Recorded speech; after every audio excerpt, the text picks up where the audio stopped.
Good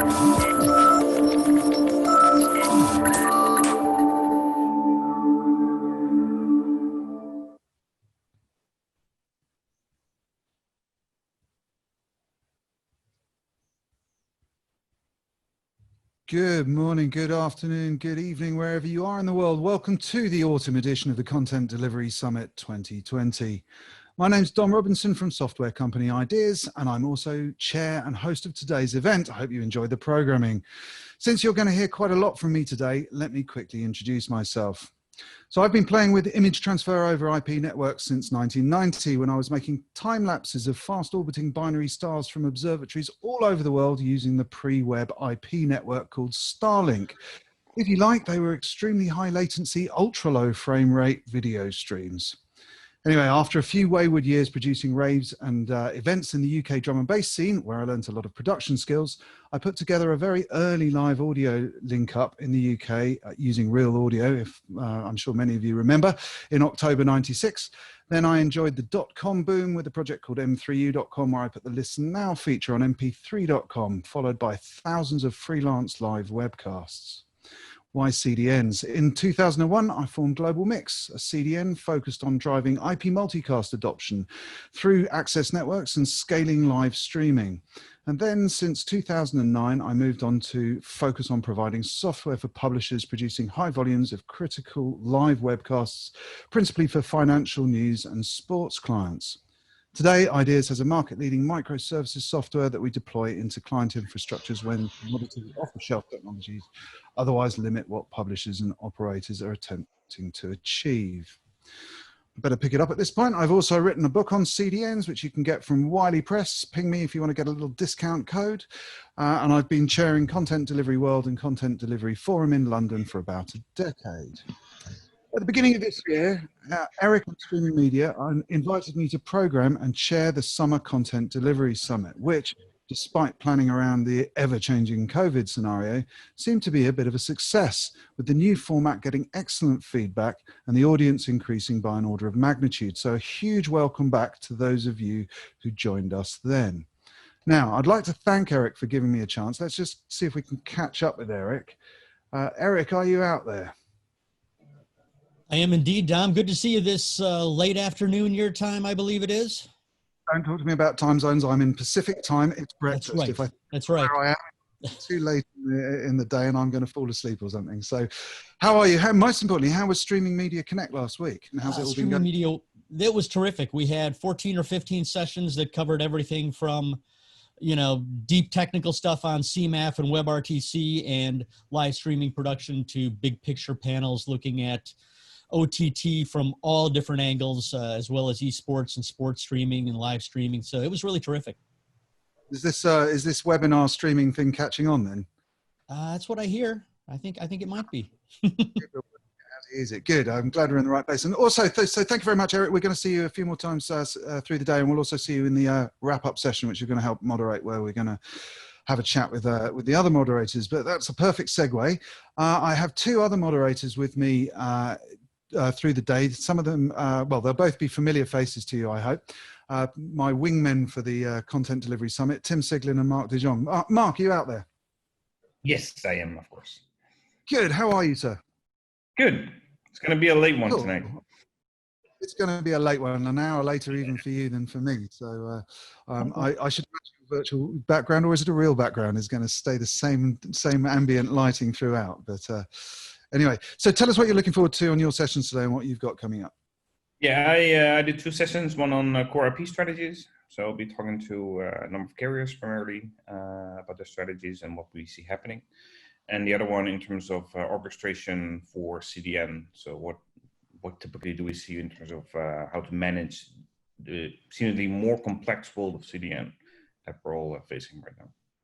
I'm really hoping that the new format and carrying these sessions forward each Content Delivery Summit is going to help us see the evolution of those particular focused areas. So it's something I'm very much looking forward to. So thank you very much, Mark, for joining us again. And Tim, are you out there? I am out here. I think I'm somewhere between Australia. Oh, Tim, you just muted. Hold on. There we go. Sorry, I'm back now. I'm a bit somewhere in the Pacific, it appears to be. based on the map behind me. How are you doing today, Dom? Yeah, I'm good. I'm good. I'm good. So what have you got coming up in your sessions, and what are you looking forward to today? Well, you know, I'm repeating one from last CDS around compute, FPGAs, GPUs, etc. That is always a very good discussion, especially looking at compute from a scalability standpoint for video delivery. And then I'm doing a new one this time on quality of service management and CDN switching. So looking forward to both of those, and of course, you know, being here throughout what won't be quite as long a day for me, but certainly a long day. Well, I'm glad we got you out of the field and out of the fields, because you've obviously been in the fields. And well, and I do appreciate your telling me this morning not to do anything dangerous before we came on CDS, because I was testing out a piece of equipment that could have, you know, potentially given me some trouble, given the fact that it's a farm. So just for the audience's inside information, Tim was telling me at some god-awful hour this morning that he was planning to drive up a hill with some dangerous piece of machinery, and I actually begged him not to, and to do it tomorrow, because I would have had to moderate more panels than I was expecting to. So that's brilliant. Okay, so Tim, thanks, and Mark, thanks very much for turning up and helping plan and moderate the panels today. It's much appreciated.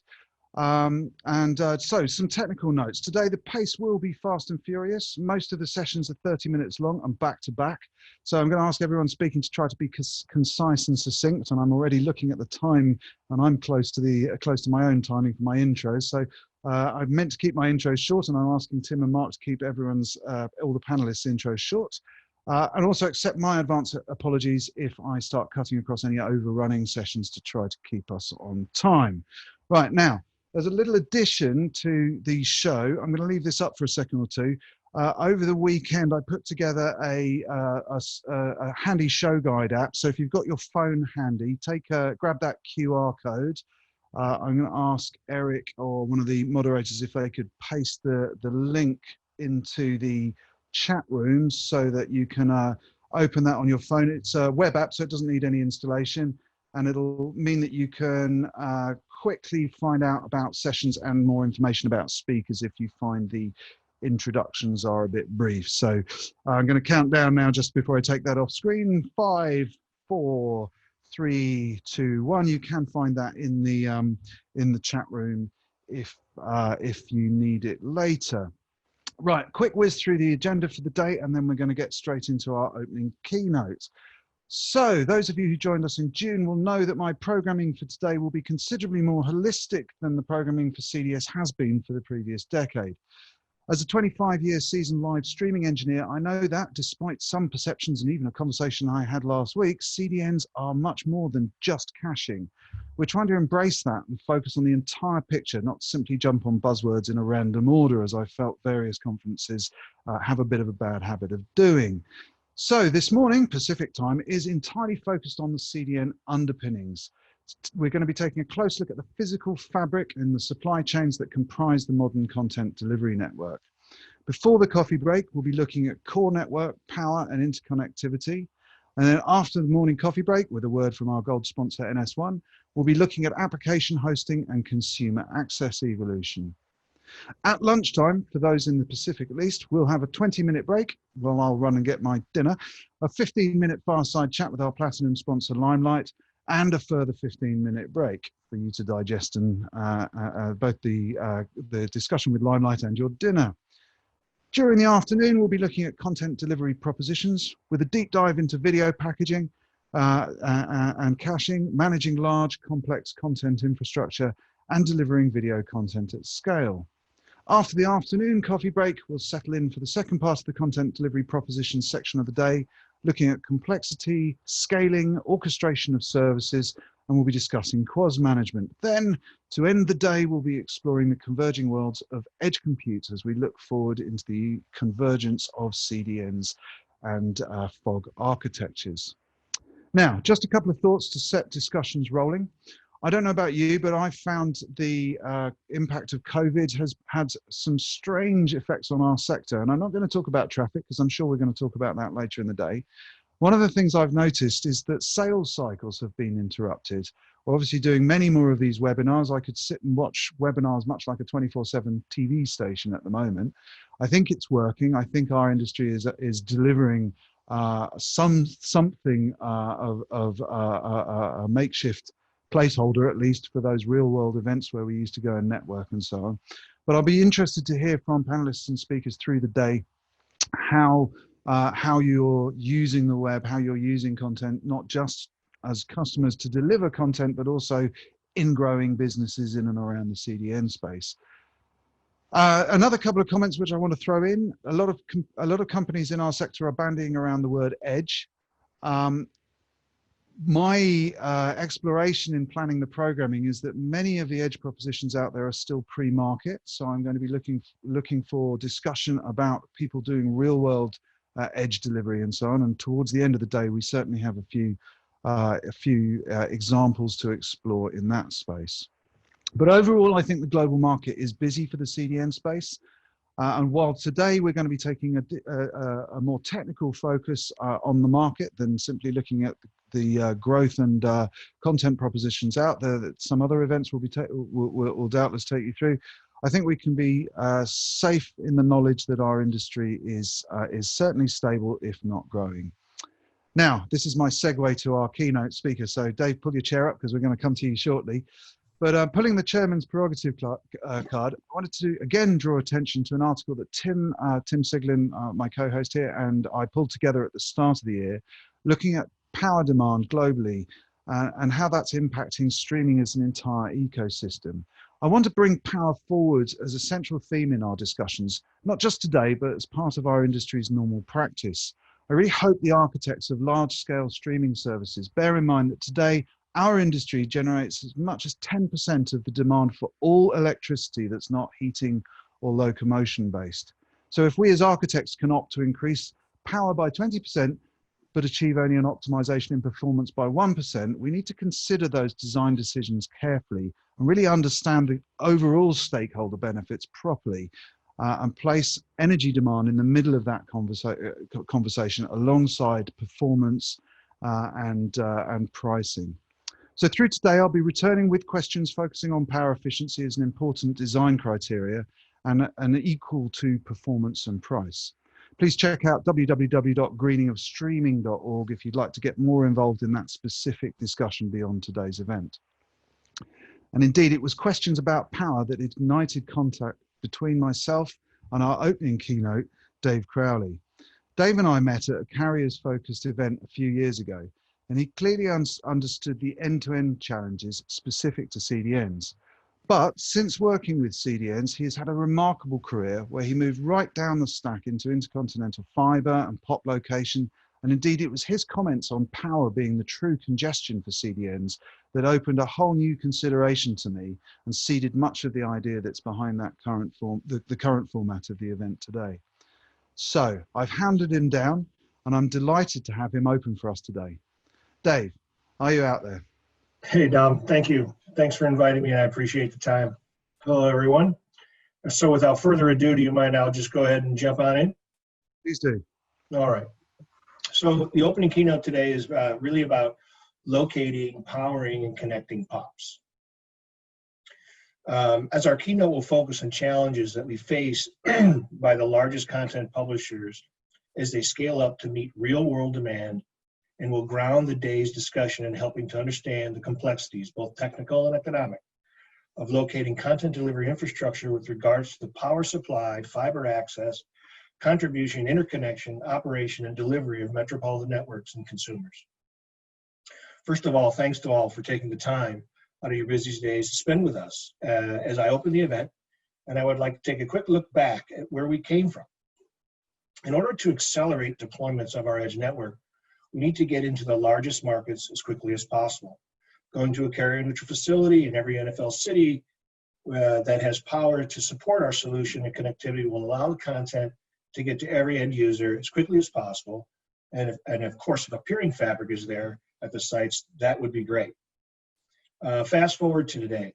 I'm not going to mention the year that we're in, as it's not a great reference to what was really happening in our ecosystem today. For those of you who work in the industry of ours, you can feel a bit of comfort knowing that we somehow seem to be in a bit of a recession-proof industry. Content is expanding. People want their information and they want it now, regardless of what end-using device that they're operating. Streaming media, online gaming, social media, video streaming services like Hulu, Netflix, Disney Plus, Amazon Prime, Google's YouTube TV, and others. Virtual access to the corporate networks is seamless. Online documentation and presentations and collaboration. Virtual online classes, video conferencing as we have today, as well as being able to keep everyone connected in the virtual happy hours, allowing us to keep connected in these uncertain times. For example, my 84-year-old mother uses video chat from her phone to keep in touch with her sons and her grandkids. Content and connectivity needs to be everywhere, and it means everything. With new connectivity options coming into reality like 5G and extended Wi-Fi hotspots from your home, your office, coffee shops, or even public gathering sites like the Seattle Center here locally, connectivity is critical to staying relevant and up to date with what's going on in the real world around us. So with that, let's take a deeper dive into how we think about siting locations for expansion of our networks and understanding the markets, and better yet closer to our end users. So let's face it, as I'm reading in the recent articles, it's the experience, stupid. How your users gain access to your content and where they locate that content will be critical to our success and your product success. Identifying sites for expansion will play a large role in where you invest in your network and how do we achieve these levels of success. So first, we went after the NFL cities. They're relatively painless. Of course, that depends on who you decided to make that move with. Akamai, as an example, was a content delivery network back in the day, or CDN, as we all know, was an early in position in the network. At the time, bandwidth was really expensive, so not having to replicate your content across country and deliver it locally had its advantages. And of course, our ISPs welcomed that solution because it saved them a lot of money from having to buy, IP transit from folks like AT&T, Verizon, and the beloved CenturyLink and other large network providers to service their customers' thirst for content. Then came Limelight Networks, followed by many, many others. Today, there are so many CDNs to choose from, and network connectivity has become commoditized. You're now starting to see the big content companies making moves to push their large private-owned network infrastructure further and into harder and more challenging areas around the country and around the world. Like I've always said, content is king. And if the large content companies start building their own networks, look out, telco carrier community, they're coming after you, which was true and still is so today. The only time that you're really on the telco network these days is really your last mile, or in some cases your front mile, as others like to say. And some of the content companies are even trying to get the aspect of connectivity as well. Think of Google Fi. As content companies look for better user experience, they're now going after the tier 2 and tier 3 cities to extend their networks deeper and closer to the end users. With that, let's talk a little bit about the scope and what these potential intelligent edge sites, as they are called. First, we look at a power availability and resiliency. So where are we going to locate the facility based on what size the substation would be, and so on and so forth. It may be a little bit less about resiliency, as these sites are in practice intended to be able to go offline without a lot of disruption to the end user. And I mean, at least that's the idea.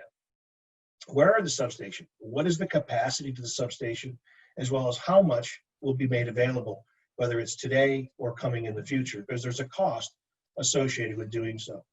Edge sites traditionally are lower power utilization sites, sub 1 megawatt in most cases, and in some cases 250 kilowatts or less, depending upon who the occupant of the facility is. Then the second piece we look at is really what's the connectivity for the site. So depending upon who you're talking about, some networks will want a peering fabric within the site. Again, that's ideal, but not always a reality. So while this would be very nice and a nice to have, what I mean by this is if your site if you cite the correct location and you have access to a metro fiber network, you can configure to the nearest carrier facility, you can then light the fibers themselves using hardware solutions and DWDM and so on to get back to your current network neutral facility or peering point, and your site will have sufficient capacity. In some cases, Having access just to simple lit wavelengths to your local network company will be enough capacity as well. This also will allow you to dedicate connectivity back to your major compute and storage nodes, thus giving you an extension to your network and closer to your end users. Having local connectivity to your eyeball network in those areas allows you to get to your end user quickly with less hops in doing so. These remote sites can be managed or contracted by networking companies to do any operations and maintenance at the site, or if necessary, you need any remote hands, that should be something helpful to, if required for attention or service or maintenance. The next move would be push out to the edge even further. So now you start seeing conversations around getting out to the CRAN aggregation points, the points by which where the wireless provider meets the wired provider. Today, that's being done basically by your incumbent telcos who have the spectrum services, your 4G, 5G, and then they backhaul that into their aggregation points, and usually backhauled by a carrier. What you're seeing the content providers doing today is they're pushing further and further out to get to that end user point. So it's regardless of what availability the device has, you want to be able to give your customer their content. So the providers in that area, you have service availability, and depending on the experience of whatever mobile devices are being deployed. So if 5G proves to be what this buzz is all about, you may be delivering your TV channels from this aggregation point, and in the future, as well as being in a great position to service all the other devices that are coming online, from your IoT to your artificial intelligence and data mining, drones, driverless cars, security system sensors from your refrigerators, your pets, or maybe even the plants that need some attention in your house. So without further ado, and I'll try to make it as short as possible, finally, I would like to thank Dom and his team for inviting me to this event and allowing me to have this kind of blank canvas to work with. I also want to thank all the attendees who have taken the time out of their busy days to join us, and I look forward to the rest of the event. As always, ladies and gentlemen, please stay safe, and always remember to be kind to one another, and have a wonderful day. Thanks, Dom. Got to remember to turn my mic off, my mic back on too. Dave, wonderful to have you, and thank you so much for joining us. Can I just ask a few questions? We've got a couple of minutes to run to bring us up to the first panel session. But can you tell us a little bit about some of the bigger projects that you've done, and how far in advance you're having to plan your locations in order to bring together those key elements of, power, connectivity, maybe even the landing station interconnect and so on? That's a great question. Some of the things we've looked at, I mean, they've been extensive as far out as 36 months. It takes a significant amount of planning. It really depends on where you're going. If you're going into a closed environment, like say, for example, the EU or certain areas in South Africa or South America, you need to be very mindful of how you're planning that. And you'll also be able to have the support of your organization behind you, because there's other elements in play as you play out the edge. Traditionally, edge has always been somewhat of a test case for the large content providers. You can see via your networking stats where your current traffic flows are going. So you can be a little bit more deterministic on where you want to place your edge node. So having that data, you can see based on your current deployments where traffic is flowing, right? And under the past, what we've seen in history has proved, if I've got a site that is if I've got a location that's consuming roughly 5 gigs of content, I would be logically wanting to place and extend my edge to that location. I'll give a raw example. If I'm seeing traffic flowing into Poland, and I'm seeing it coming out of my my POP in Paris or Frankfurt or London or Amsterdam, and it's flowing into the Polish market, and I'm seeing it at a 5 gig level, by deploying in there, I should see almost a 30% increase in traffic coming to that site. So pushing that content closer into that end user, I start to eliminate what I have for policy and capacity constraints. Because once I hand that packet off to my end carrier, I really don't have any visibility to how that packet stream or that data is being served. I could be delivering down to a lower port capacity from a provider that might have a relationship with my ISP or my transport provider. So by going and making that next step out, bringing private network into that ecosystem, you really get rid of all of that policing. So you now have full throughput, full throttle, and you can attest that if I'm getting a 30% increase on that traffic, I should see an uplift from that 5 or say 10 gigs to now 13 gigs roughly of traffic. And then you can size your backhaul dependent upon what your current feed to that market is, knowing you use, engineering statistical standards insofar as what percentage of utilization across, 2 different paths or 3 different paths to ensure you have resiliency and availability to the site. But that's really how you make that next move. So now I can see that I have populated in Poland in my example. Now where do I want that backhaul to be to get to the compute and storage of the network, and making sure that it's regionally homed properly, that it gets to the closest point that the client's driving towards to get to the content. I really feel that as artificial intelligence becomes more of a main play, they're going to get down to the granular level of the end users and the actual device requesting the information, so that you can adjust the streams, the bit rates, depending upon what device is being used, what time that user tends to come onto the network, what content that user is actually looking for. So you can start to stream and be more intelligent on your edge deployments as more technology continues to rear its ugly head, if you will. And there's so many connected devices nowadays. I've got a camera at my door that's spewing out data every time somebody walks by the house. Do I really need to store that content everywhere? So I think AI will come into play to say, is this something that's really relevant that could be data mined? Do I need to bring it back to my network, backhaul it into my core for further analyzation? Or do I just keep it in local cache and just time it out over time? So I don't think everything needs to be stored and captured, but I think they're going to come with algorithms that'll figure out what percentage of that actually needs to be stored for future reference. So that's, again, 36 months being the long scale. I probably can do it quicker, 6 to 18. Really depends on the relationship that you've developed in those countries. Because again, if I'm going into a place such as the Middle East, where the content is very highly guarded and controlled, I want to have a relationship with a local provider, because in essence, they are now delivering that content and applying by the laws in those countries, as well as bringing full service suites to the country. You would then also put yourself in a position of potentially being competitive to existing suppliers in the market, and being disruptive. Bringing, an example, Skype for Business into a market that has already voice services, and others are being compensated for delivering those services. So we kind of came in with less of an exclusivity and more of an inclusive approach, and doing a revenue share on the upside of what those new features bring into the ecosystem. So AKA your common carrier in the local market now has additional service offerings to sell to their end users that they may or may not have had in the past.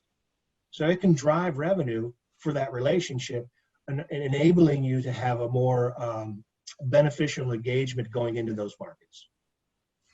So I've got another question which I'm going to ask in a second, but we've had a question in on the Q&A. By the way, if you're tuned in and you've got questions for any of the speakers or panelists today, just click on the Q&A button at the bottom of Zoom and ask away. So we've got a question in from John Porterfield, which is, given the rapid growth, any best practice thoughts when it comes to tools for operational management? That I will say is not always been my strongest part. I rely very heavily on my engineers to come to me with what type of tooling they require in order to manage and operate systems. For me, it's primarily traffic flows, less about individual product deployments. I lean back into my product guys and say, okay, how is that working in your realm of what that product is doing, and what feature sets do we want to be able to support? What kind of bandwidth requirements will those have, so that we can make sure that the infrastructure is set up in a way that it can support it. So unfortunately, I can't give you specifics on tools, but more of how those tools are being utilized. And John, I'd just like to highlight that at 2:40 Pacific time, So this afternoon we've got a session on CDN management and operation at scale. So there's probably a few details which will come up with that panel. So Dave, another question. With the rise of potentially more compute deeper out in the edge of the network, such as is potentially going to come with the rollouts of 5G and so on, are we going to see a change in the economic balance or the distribution of concentration of POP development from large, for want of a better term, macro POPs at a country level down to to smaller macro POPs, which are interconnecting a larger number of regional or metro POPs or whatever it may be? Do you think that there's going to be a change in that distribution economic, or do you think that we're still going to see switchgear at the edge compute in the macro POPs? I would like to see more compute into the macro POPs, but I don't know if it's economically viable to do so. With the forthcoming of 400G capacity into the network now, I'm getting a lot more capacity across the same fiber pairs that I used to. So that may negate the need to have the compute that close. I personally think that much like how I've seen 5G develop, that you may see micro POPs also develop a similar hive-like deployment, whereby, again, being less concerned about, I don't need a generator there, I don't need 2N plus there, I simply need connectivity. If it goes out, there's enough capacity in the hived-like environment to have the other edge nodes that are hived into that micro edge to cover the service load until that site can regenerate and come back online. So I think you have to be thinking about it in those terms. I can't imagine wanting to go out and try to deploy a full edge node in a micro scenario where I've got to then go spend for, diesel generators or gas generators, the maintenance associated with all of that. And now I have to have people on the site and more live hands. The cost will begin to get into a position where it doesn't become economical to do so. I mean, so that's how I see it. If you hive them together, they're going to be able to back up one another and be resilient in there. And then again, a number of fiber access points. You get 2 fiber access points, you're about 2 nines of availability. You get 3 diverse routes in there. You can get 5 nines and a 5 network-wise. You go with 4 routes, you're talking Bellcore standard now, infinite nines from a networking perspective of availability. And that's really what the hive kind of gives you, is it gives you that multi-connected ecosystem where then you can, take on an outage or a disruption without disrupting the end user. Okay, cool. And this is going to be potentially my segue into the next panel session. So just a little flag if anyone's got any other questions for Dave. I've got one more question, but if one pops, oh, there we go. Catherine, oh no, I've misread the name. Catherine Cahen has asked a question: how to apply best caching principles for large enterprise products. Any thoughts on that one, Dave? Working at Microsoft, we had 200 and some odd products that were all trying to get online at the same time. None of them would commit up front. There would only be Azure that would say they would go. And then once you deployed, everybody wanted to go. So sizing that was very difficult insofar as trying to make sure everybody got an opportunity to expand to that edge. But I have no necessary insight to give direct feedback on that. And hopefully that's something you guys can cover later in the event. Yeah, I think we've got sessions on caching after lunch. So Catherine, do stay around for those sessions as well. So I'm going to give you my segue question to take us into the next panel session. You are the only person I personally know who's actually commissioned transoceanic fiber, or at least been very deeply involved in commissioning transoceanic fiber. Can you, in about 4 minutes, give us a bit of a sort of overview of the whole story of that? Because A, it's an interesting fiber in its own right, but B, what do you do to go about buying a transoceanic fiber? It's not something, I mean, we all work in big global telecoms, but that is an unusual commission, and I find that fascinating, and it'll segue us beautifully to our first panel. Well, for us, we had a size and scope of what we were trying to accomplish, and we knew it was big. the conversation that I had with Steve Ballmer at the time was that based on how Microsoft was buying network infrastructure in 2012, I did a rough calculation based on the amount of capacity we were going to need as a company. And I said to Steve, it's going to be a $6.6 billion a year expense for network. And he about fell out of his chair. He's like, that's bankruptcy. I said, that's right. So what we did is we implemented a 5-phase strategy. We came in very aggressive 2012, cutting Microsoft's cost. Again, I sold to Microsoft, so I knew how much they were paying over the market. We cut their expenses by about 68%. And then we went into a co-build. Went from an enterprise customer to a wholesale customer with a 68% reduction, then moved in from a wholesale to a joint build, joint buy scenario, where we did the deal with Hibernia Express, which is now GTT Express, and Aquacom's AEC, which was 2 private funded systems. That was our first foray into subsea. So we got an opportunity to learn a lot of what was going on there and the nuances. And then at that time, we had moved into the NCP cable, the New Cross Pacific, and we picked the 6 toughest negotiators you could possibly work with, and 3 Chinese providers, a Korean provider, Taiwanese provider, and Japanese provider. Well, we ended up being the landing party for that system.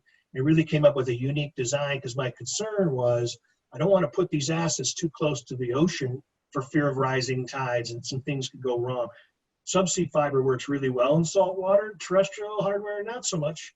So we built the cable landing station, which was sizably above sea level, and then backhauled that into Hillsboro. And that's where we put the SLTE gear. So we're protecting our submarine line termination equipment there.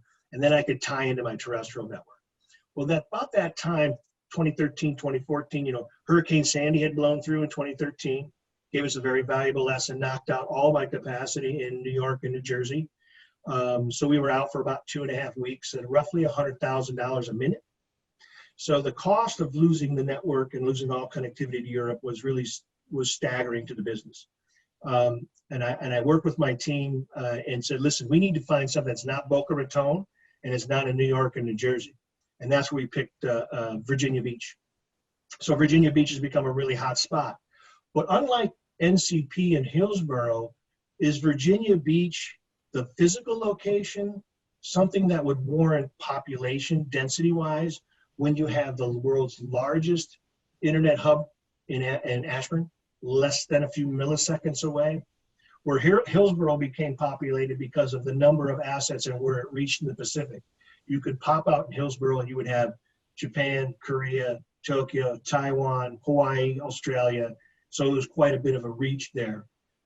You're getting similar out of Virginia Beach, but the question is, do you need to physically be there when you have all this compute and storage in Ashburn? So I tend to think that I don't know if Virginia Beach will grow like Hillsboro did. I mean, we saw a 4.6% GDP increase in Hillsboro, just for the amount of data centers that were going in because of the cables. You're seeing a number of cables coming in, but I think everybody's heading up to Virginia to get onto their existing network. And that's kind of how we got into it. And then the final piece before I go was the monetization. And it wasn't monetization in the sense of Microsoft was going to go sell point-to-point circuits. It was an enhanced value-add feature set that works with the Azure platform. So I can give you secure, guaranteed throughput and connectivity on your product set between points A and B if it's something you desire, because you own the ecosystem. So with that, I'll sign off. Thanks, Dom. I appreciate it. Dave, you and I could talk for days, and we have done on short phone calls that go on for 3 hours. So it's been, as always, it's a great pleasure. You have deep insight in the sector, and you've opened the day fantastically. So in the privacy of your own homes, everyone, I'd like you to give Dave a round of applause and thank him for his keynote. Thank you so much. Thanks, Dave. everybody. Cheers.